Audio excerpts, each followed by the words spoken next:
तो नमस्कार दोस्तों, आप सभी का स्वागत है मेरे YouTube channel Jainandan sir official पर। मैं हूं जिंदन कुमार। आज मैं आप लोगों को जो है वो नए संसद भवन के बारे में जो है पूरा डिटेल्स बताने जा रहा हूं। इसके साथ साथ हम लोग पुराने संसद भवन के बारे में कुछ जानकारी लेंगे। तो आज जो है ये मेरा पहला क्लास है मेरे नए YouTube चैनल पर। तो हम लोग भी जो है इसका शुरुआत में एक नए चीज से शुरू किए हैं, जो नए संसद भवन बनकर तैयार हुआ है उससे हम लोग आज शुरुआत की है। और मैं आशा करता हूं कि आप सभी मेरे स्टूडेंट्स और दोस्तों को ये अच्छा लगे, वीडियो सेशन अच्छा लगे और आप लोग जिसको जो है लाइक शेयर जरूर करें। चलिए शुरू करते हैं वीडियो को। हम लोग सबसे पहले देखते हैं संसद भवन। ठीक है, पार्लियामेंट ये किसी भी देश का, ठीक है, किसी भी देश का सबसे महत्वपूर्ण भाग होता है। ठीक है, क्योंकि जितने भी सारे हमारे द्वारा जो चुने गए जो प्रतिनिधि होते हैं वो सारे के सारे इसी भवन में जाकर के और बैठते हैं, सेंट्रल गवर्नमेंट में। ठीक है, इसी प्रकार से आपका स्टेट गवर्नमेंट का भी अपना होता है। तो यहाँ संसद भवन के बारे में हम लोग डिटेल जानेंगे, क्योंकि हमारा जो संसद भवन जो पुराना वाला जो संसद भवन था, ठीक है, वो देखिए 1921 में वो बना था, 1927 में वो बनकर तैयार हुआ था वो। ठीक है, 1927 का हम लोग को ये संसद भवन चला आ रहा था, जो ये पुराना हो चुका था। तो क्यों ना जो है इसको एक नए संसद भवन के रूप में जो है लाया गया, बनाया गया। और एक बहुत अच्छा कहा जाए तो हमारे जो भी हमारी सरकार है उसके द्वारा जो है ये बहुत अच्छा कदम उठाया गया, क्योंकि एक जो है आपका संसद भवन हो या जहां बैठने की व्यवस्था हो, जहां पर जो है लोग बैठ करके और वहां पर आपको नियम कानून बनाया जाता हो, और वही चीज अगर जो है वो सही नहीं हो तो एक देश के लिए सही नहीं हो सकता है। तो इसीलिए यहाँ पर जो नए संसद भवन बनाया गया, जो बेहतर ढंग से बनाया गया, तो उसके बारे में हम लोग डिटेल जानते हैं। सबसे पहले हम देखते हैं कि जो हमारा जो नया संसद भवन है, तो नया संसद भवन का जो शिलान्यास जो है वो अक्टूबर 2020 में किया गया था। कब किया गया था? अक्टूबर 2020 में। और इसका जो आधारशिला रखा गया था वो रखा गया था 10 अक्टूबर 2020 को, और इसका उद्घाटन किया गया 28 मई 2023 को। किनके द्वारा? प्रधानमंत्री नरेंद्र मोदी के द्वारा जो है इसको उद्घाटन किया गया 28 मई 2023 को। इसी के उपलक्ष्य में, अर्थात जो है संसद भवन के उद्घाटन के उपलक्ष्य में जो है हमारे देश में एक 75 रुपया का सिक्का भी जारी किया गया, एक यादगार में। देखते हैं थोड़ा सा पुराने के बारे में देख लेते हैं। तो जो पुराना जो हमारा संसद भवन था उसका शिलान्यास 12 फरवरी 1921 को किया गया था, और लगभग 6 वर्षों के बाद बन करके वो तैयार हुआ था। और इसका उद्घाटन जो है वो 18 जनवरी 1927 को किया गया था। उस समय के जो तत्कालीन वायसराय थे लॉर्ड इरविन के द्वारा। ठीक है, उस समय जो तत्कालीन वायसराय कौन थे? लॉर्ड इरविन थे, जिनके द्वारा जो पुराने संसद भवन था उसको उद्घाटन किया गया था। चलिए आप देखते हैं, हम लोग जो है डिजाइन के बारे में देख लेते हैं। तो जो डिजाइन बनाया गया है, जो पुराने संसद भवन का जो डिजाइन जो तैयार किया गया था वो किया गया था एडविन लुटियंस एवं हार्वर्ड बेकर के द्वारा। ठीक है, जो उसका आकार जो था वो कैसा था? वो गोलाकार था। कैसा था? वो गोलाकार था, और उसमें 144 स्तंभ अर्थात पिलर थे, गोले गोले जो टोटल 144 पिलर बनाया गया था। उसका खर्च लगभग जो था वो 83 लाख रुपए, 1927 में 83 लाख रुपए का खर्च आया था एक संसद भवन को बनाने में।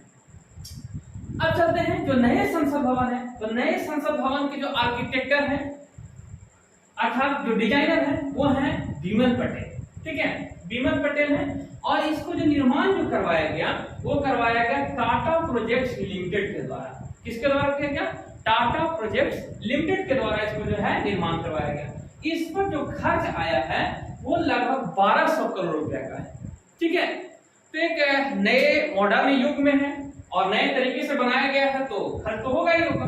ठीक है, तो 1200 करोड़ रुपए खर्च करके और एक नए संसद भवन को बनाया गया है। अब देख लेते हैं कि नए संसद भवन के विशेषताएं क्या क्या है, उसके बारे में देख लेते हैं। तो नए संसद भवन जो है इसका आकार त्रिकोणीय है। कैसा? ये त्रिकोणीय है, और त्रिकोणीय में भी 3 वो जो मुख्य द्वार है, जो त्रिकोणीय बनाया गया है इसमें 3 मुख्य द्वार बनाया गया है। तीनों मुख्य द्वार का अलग अलग नाम है। एक आपका जो है जल है, एक थल है, एक नभ है। तीनों मुख्य द्वार जल, थल और नभ को समर्पित है। इसका नाम दिया गया है, जल वाला को ज्ञान द्वार कहा गया है, थल वाला को कर्म द्वार कहा गया है और नभ वाला को शक्ति द्वार कहा गया है। ठीक है, अब इसको हम लोग देखते हैं आगे में। इसमें क्या क्या चीज का प्रयोग किया गया है? नए संसद भवन को बनाने में आपको ग्रेनाइट और बलुआ पत्थर का प्रयोग किया गया है। किसका? ग्रेनाइट और बलुआ पत्थर का प्रयोग किया गया है, जो राजस्थान से मंगाया गया है। कहां से? जो राजस्थान से मंगाया गया है। चलिए, यहाँ पर एक और था कि जो संसद भवन बनाया गया है किस परियोजना के तहत बनाया गया है। तो जो संसद भवन जो है बनाया गया था वो सेंट्रल विस्टा पुनर्विकास परियोजना के तहत बनाया गया। और कहां बनाया गया? वो दिल्ली में बनाया गया। चलिए, अब इसके बाद हम लोग देखते हैं कुछ नए जो नए संसद भवन है, पुराने संसद भवन में कुछ अंतर एक और यहाँ पर था। जैसे यहाँ पर जो है एक है आपका लोकसभा। क्या आपका? एक लोकसभा। तो लोकसभा जो कक्ष है, तो लोकसभा कक्ष में जो पहले बैठने की, लोकसभा कक्ष में जितने भी हमारे सांसद होते हैं उनको बैठने की व्यवस्था था, वो 550 सांसदों को बैठने की व्यवस्था किया गया था। किस भवन में? पुराने संसद भवन में था। जबकि जो नया लोकसभा कक्ष बनाया गया इसमें 888 सांसदों को बैठने के लिए जो है व्यवस्था किया गया है। ठीक है, उसी प्रकार से आपका जो राज्यसभा है, तो राज्यसभा में पहले जो था आपको 250 सांसदों को बैठने के लिए व्यवस्था किया गया था। ठीक है, लेकिन अब जो है आपका 384 सांसदों को बैठने के लिए व्यवस्था यहाँ पर किया गया है। अब देख लेते हैं यहाँ पर कि जो लोकसभा है, लोकसभा कक्ष है, तो लोकसभा कक्ष का जो आंतरिक हिस्सा है, लोकसभा कक्ष का जो आंतरिक हिस्सा का जो डिजाइन तैयार किया गया है वो राष्ट्रीय पक्षी जो है हमारा मोर है उस तरीके का बनाया गया है, उस आकार में शेप में ढाला गया है उसको। उसी प्रकार से जो राज्यसभा का जो कक्ष है, तो राज्यसभा का जो आंतरिक हिस्सा है वो आपका राष्ट्रीय फूल कमल की तरह उसको जो है वो डिजाइन किया गया है, बनाया गया है। और संसद भवन के जो परिसर है, तो जो संसद भवन का परिसर, इसमें एक राष्ट्रीय वृक्ष, जो हमारा राष्ट्रीय वृक्ष है बरगद, तो वो भी वहां पर लगाया गया है। इसमें एक नए चीज को देखने को मिला है। ठीक है, एक नया चीज देखने के लिए क्या मिला है? हाँ, एक चीज यहाँ पर और देख लेते हैं। संसद भवन के छत पर, संसद भवन के जो ऊपरी हिस्सा है, ऊपर में छत है, उस छत पर आपका एक राष्ट्रीय प्रतीक, जो हमारा राष्ट्रीय प्रतीक अशोक स्तंभ है, उसको लगाया गया है, जो कांस्य का है। किस चीज का? वो कांस्य का है। इसका वजन लगभग 9500 केजी, 9500 किलोग्राम है और ऊंचाई 6.5 मीटर है। ठीक है, 6.5 मीटर है। इसमें जो एक नया चीज देखने को हम लोग यही मिला है कि यहाँ पर एक सेंगोल स्थापित किया गया है। ठीक, इस पर कुछ विवाद भी यहाँ पर हुआ था कि ये क्या है, नहीं है। तो ये सेंगोल के बारे में कहा जाता है कि यह एक पवित्र सेंगोल है। ठीक है, जिसके ऊपर जो है, जिसके ऊपर में धरने वाला है, जहां पर धरने वाला पर नंदी का चित्र बना हुआ। नंदी कहने का मतलब है, जो हम लोग एक धार्मिक दृष्टि से भगवान शिव का जो सवारी मानते हैं, नंदी बैल। ठीक है, उन्हीं का उस पर जो है प्रतीक बना हुआ वहां पर। इसको हिंदी में, सेंगोल को हिंदी में राजदंड कहा जाता है। क्या कहता है? राजदंड कहा जाता है। और इसका प्रयोग जो है बहुत पुराने चोल साम्राज्य से ही किया जा, मतलब कि चलते आ रहा है, चोल साम्राज्य से ही चलते आ रहा है। ये इसकी जो लंबाई है, लंबाई आपका 5 फीट लंबा है, 5 फीट लंबा है। इसको जो न्याय का प्रतीक माना गया है। पवित्र सेंगोल को क्या माना गया है? न्याय का प्रतीक माना गया है। इसके साथ साथ ये तमिल संस्कृति की शान है। सेंगोल को कहा जाता है कि यह सत्ता हस्तांतरण का भी प्रतीक है। ठीक है, सेंगोल जो है वो सत्ता हस्तांतरण का भी प्रतीक है।